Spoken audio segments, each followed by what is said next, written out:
From Worldwide Technology, this is the AI Proving Ground podcast. Right now, enterprise AI has a weird problem. Almost everyone can point to a pilot, but few feel like they've truly scaled anything, and ROI remains elusive for many. The demos are impressive, but inside the enterprise, the hard part is still the same, turning something that works into something that you can trust, govern, afford, and perhaps most importantly, leverage to deliver value. Meanwhile, the conversation continues to shift. As agentic capabilities mature, we've moved from AI that answers to AI that acts, and that's changing the stakes, while putting a strain on infrastructure, security, data readiness, and the real economics of inference at scale. So today, we'll try to set a baseline for where the industry actually is, and what it will take to move from experimentation to enterprise capability. We've got three great guests that if you aren't familiar with already, will want to give them a close listen. You'll hear from Jeetu Patel, president at Cisco, on why this moment is a fork in the road for enterprises and what he sees as the core impediments holding AI back. Craig Weinstein, a vice president at NVIDIA, on the operational reality of production AI, what it means when your utility meter is running all day on GPUs, and why talent and architecture matter just as much as algorithms. And finally, Mike Taylor, CTO here at Worldwide Technology, on what he's seeing across customers as anxiety turns into action, and why the fundamentals of data, governance, and integration are becoming the difference between progress and stall-out. And as we go, we'll start to introduce an idea that's beginning to organize these conversations at the executive level, the AI factory, a way to think about AI like a production system where performance, security, observability, and cost efficiency have to work together. So let's jump in.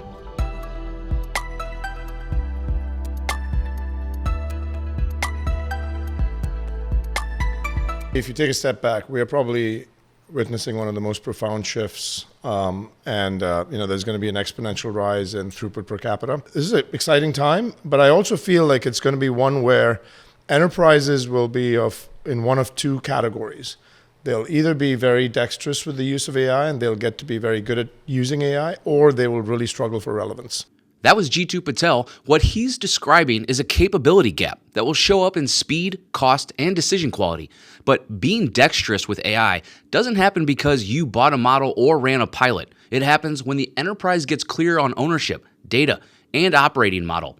Who does what and which data under which controls, and that, according to Craig Weinstein, is where most organizations are right now, trying to get ready before they try to scale. I think a lot of enterprise customers are getting their house in order. I think there's a lot of organizational thought on what they need to do to get ready.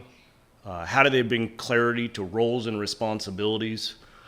Do they have a true data strategy that can lead to an AI outcome? Are they getting the right help, from advisors or third parties to think through where are the most impactful ways to start with AI? And then making sure that you have a couple things in place. One is that do you have the talent? The first phase was chatbots intelligently answering questions for us, where it felt like magic 3 years ago. Now everyone's used to it like it's a normal place. The second phase is agents being able to conduct tasks and jobs almost fully autonomously on our behalf. That shift from AI answering questions to AI taking actions raises the stakes. The moment software starts doing work, you need more than clever prompts. You need guardrails, accountability, and systems that can operate reliably under real-world conditions. It's a technical challenge, but it's also an organizational one.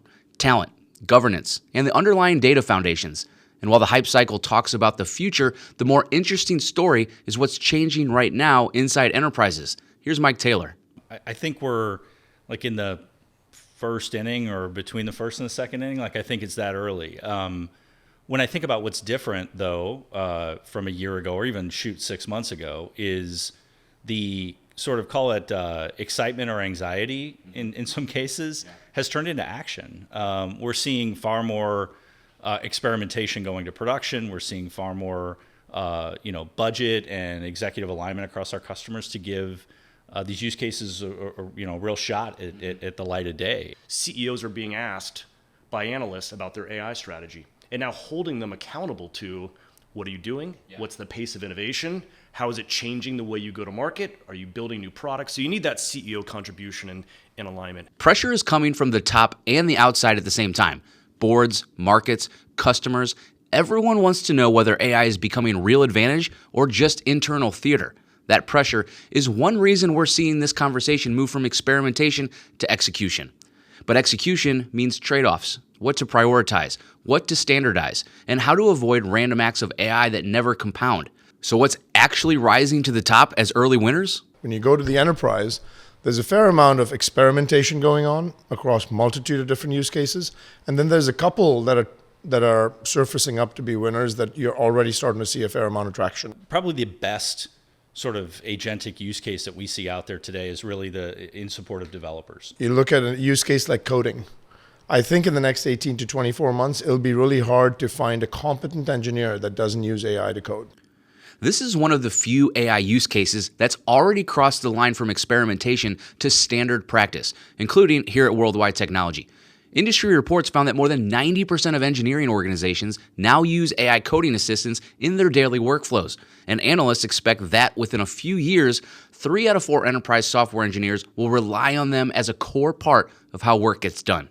The other use case is, customer support. 90% of the first line calls should be taken by an AI agent before they actually get passed on to a human for those 10% that can't be solved with an AI agent. I think the most horizontal use case across every industry is customer experience. The way in which an enterprise organization interacts with their customers. And you can see that depending on, we're all customers of these brands, and the way you interact with those brands could be a physical interaction, omni-channel interaction. And the good news is AI or machine learning has been used for quite some time. But there is commonality from industry to industry. And that's when I think you start to really scale out the business, which is taking one example of a use case and applying it to other industries. And then it's not just one issue, it could be potentially 5 or 7. And that's where I think we would love to be with all of our partners, because then every partner that we have in our ecosystem can take advantage of that scale. But we're also looking at the market saying, there's a ton of blocking and tackling that goes on inside of organizations. Regulatory pressure, care and feeding, maintenance, hygiene, things that have to happen to deliver, not just stable and reliable applications, but unique experiences to your customers. So across all the excitement, there's still a less glamorous truth that most enterprise progress is built on a flawed foundation. Because for most, AI operates inside a messy environment that includes legacy apps, fragmented data, and inconsistent processes. If you want durable impact, Mike Taylor says you need to start by getting the enterprise house in order. That hygiene creates breakaway moments in technology, without a doubt. And I think it's both on the examples we were talking through and then kind of tying it back to the AI side. The hygiene around your data, kind of understanding where it is, it provides a platform for people to move quickly. So when we say AI readiness, we're not just talking about ambition. We're talking about discipline, data hygiene, lineage, access controls, and architecture decisions that aren't paperwork. They're what determine whether a promising use case becomes a repeatable capability. And once you start scaling, these questions get sharper. Where does the workload run? How is it governed? And how do you keep it secure and cost-effective as the usage grows? Which brings us to what can actually slow AI down. Here's Jeetu Patel.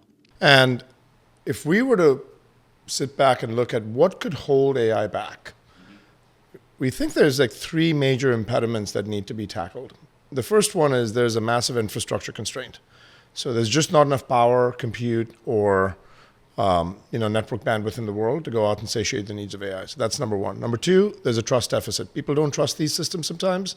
They're not going to use them. So security for the first time is becoming a prerequisite for adoption rather than something that is looked at as an alternative to productivity, which is what historically was always the case. Do you want to be secure? Do you want to be productive? That's no longer the case.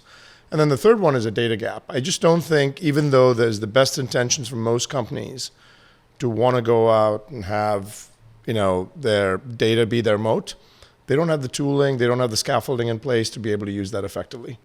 Those 3 impediments, capacity, trust, and data, show up in every serious enterprise AI conversation. They're also deeply connected. If infrastructure is constrained, costs spike. If trust is low, adoption stalls.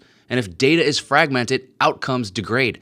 The result is a familiar pattern. Lots of pilots, lots of demos, but not enough production-grade systems that can handle enterprise requirements. The real question becomes, what does it take to turn a winning use case into something you can scale safely across the business? So you're starting to see momentum, but the challenge that large companies have is not in turning on experiments. Everyone's doing a lot of experiments and prototypes. The challenge that large companies have is when you find a winner, do you go all in and double down? And that's where I don't think we're quite there yet. That double down moment is where enterprises often get stuck because scaling isn't just additive. More users means more inference, more data movement, more exposure, more governance, and more cost sensitivity. And it forces a harder set of decisions about architecture, what stays on-prem, what goes to the cloud, and what runs at the edge, and how you design for continuous operation. In other words, once AI is real, it starts behaving less like an app and more like an industrial system. If you think about the currency of the world today, it is going to be the ability to generate tokens. Now, in enterprises, you will see some inferencing that happens in the private cloud, because in some cases it'll be because of sovereignty and safety and security requirements. In some cases it'll be because their scale is so high that they might not want to pay those few basis points to a hyperscaler. But you're going to see that more in inferencing than you will see in training. This, according to Craig Weinstein, is where AI stops behaving like software and starts behaving like infrastructure. You take an enterprise that's sitting on an enormous amount of data that's been harnessed for, let's say, decades, and depending on the heritage of the company, it could be a very long period of time, and organizing it in a way to provide relevance to an AI use case. And the question there is, how do you do it in a way that you can do it at speed and with agility, and then taking account the business model? Like we're seeing right now, the majority of the data is actually coming from the edge. You see, just because we as human beings are interacting with AI and create an enormous amount of data based upon what we're doing, and then it's coming back to the enterprise. The question is, how do they do that and then create a data platform where you can ingest that, turn it and apply it to the AI model, and then turn it around from an inference perspective and use it in a production level AI environment? Enterprises are going to want to do that. The problem with it is inference is expensive. You're running basically your utility meter all day long. You're basically running GPUs at capacity. And I always use the analogy, it's almost like me turning on my gas meter at my house and letting it run all day long. I'm going to get a gas bill that's pretty darn expensive. This is the operational reality that gets missed in the early hype. Production AI isn't a one and done. It's always on, it's compute intensive, and it turns usage into an ongoing cost curve. That's why architecture matters, where data lives, how it's processed, how models are served, and how you measure efficiency at scale. And it's also why enterprises rarely solve this with a single team or a single vendor. They solve it by aligning engineering, security, infrastructure, and partners around a common blueprint. AI is still about talent. Developers, data scientists, researchers, IT teams, and folks that can collaborate together. It's not just about one organization, it's about a collective set of organizations working together. It's about two things from my perspective: scale and security, and making sure that as we're moving quickly, how do we have our finger on the pulse of where all this data is going, how it's being transmitted. Securing these AI models, which are inherently non-deterministic in nature, is pretty important because they're unpredictable, and enterprises are trying to build predictable applications on these models that can behave slightly out of character at times because they might hallucinate, they might have toxicity, they might have self-harm behavior. And once AI systems are always on, failure is no longer theoretical, it's operational. Large companies are now disclosing real AI risks in SEC filings, and executive surveys show nearly all organizations with AI have already encountered mishaps, yet only a tiny fraction have mature governance in place. That's why production-grade reliability and oversight matter as much as performance, and that's why security here isn't just about perimeter defense. It's about governance, visibility, policy, and control across the entire AI lifecycle, from data to model to runtime behavior. And NVIDIA and Cisco are both invested significantly in continuing to develop features and capabilities within their platforms that integrators and consulting organizations like us can help make sense of in terms of the use cases that our customers are working on. What it does, though, by the intentionality of integration on their part, is we don't have to do as much of that anymore. We can focus on the business and technology outcomes that ride on top of those platforms. And that's exciting for us, to be able to, fast forward, if you will, through a few of those things because they're doing that work for us. So that's where the market is heading, away from bespoke one-off builds and toward repeatable, validated architectures that enterprises can trust so that the foundation is reliable before you start innovating on top of it. The practical aim is to reduce friction in standing up the core stack, compute, networking, security, and observability, so teams can spend their scarce time on outcomes. which use cases matter, how to operationalize them, and how to measure performance and cost. With that baseline, we can finally start talking about the concept that's starting to organize this entire discussion, the AI factory. I love the term because it actually describes best what it does, which is it is a token generation factory. It allows organizations to generate tokens so that they can have better financial results, so that they can have better competitive differentiation, so that they can have better productivity for their employees, better cost efficiency, so on and so forth. It made a lot of sense when we talked to NVIDIA to say, hey, you've got an AI factory. What if we provided the networking, but also the security associated with it? And then now we also have observability, which can tell you not just how the GPU is performing, how the model is performing, but also have tokenomics, like how efficient is that model, and is the token generation per kilowatt efficient, or it actually needs work? Our goal is to get the maximum amount of compute with the lowest token economics. Right. So we can produce intelligence at a low cost. At the end of the day, Cisco and NVIDIA are two platform companies. And what our customers want most is a sense of a defined and so call it kind of pre-certified architecture that they can go in and use, that checks all the boxes from performance and innovation to security and reliability and everything in between. Cisco's built an amazing platform with security at the forefront of that architecture. Yeah. You want to make sure, excuse me, when you think about security, AI systems are always on, and now we're talking about agentic and agents accessing information on their own and providing answers back. Potentially, it's not just about compute. Yeah. It's about compute, networking, security, and then making sure that you can wrap a security envelope around that with policy. We want incredibly powerful systems at the least amount of cost to an enterprise customer. If you can do that, you are building an industrial revolution based upon knowledge. There's going to be a class of roles that are going to be very, existential to the success of this entire initiative. There is no better company in the world to build and deploy AI factories than WWT. We showed up at WWT a decade ago and started teaching them about accelerated computing, this thing called the GPU. Why was it important? Fast forward to today, those teachings and learnings are now being used in the enterprise at massive scale. And they're winning some wonderful customers. They're doing great things. And this is truly creating time for human beings to elevate their thinking. And I just see it as the first time in a long time, at least, that I've participated in a technology like that. Where it goes from there, I think human creativity seems to have no bounds, and excited about the opportunity for all of us to think more, to learn more. Okay, major thank yous to Jeetu, Craig, and Mike for taking time to share their insights. Here's a quick takeaway. As AI moves from answers to actions, your data has to be governable. Your infrastructure has to be ready for always-on inference. Your security posture has to assume non-determinism. And your leaders have to treat this less like a software feature and more like a production capability. That's what the AI factory idea is really pointing to. An operating foundation where compute, networking, security, and observability are designed to work together so the business can move faster without losing control. In our next few episodes, we'll get a lot more specific, breaking down the core components of Cisco's secure AI factory with NVIDIA.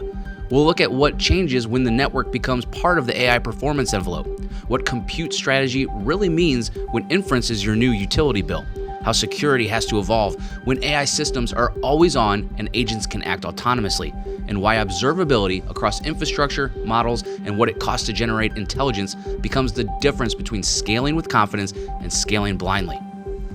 That series is coming up next. For now, thanks to our crew here at the AI Proving Ground podcast. We'll see you next time.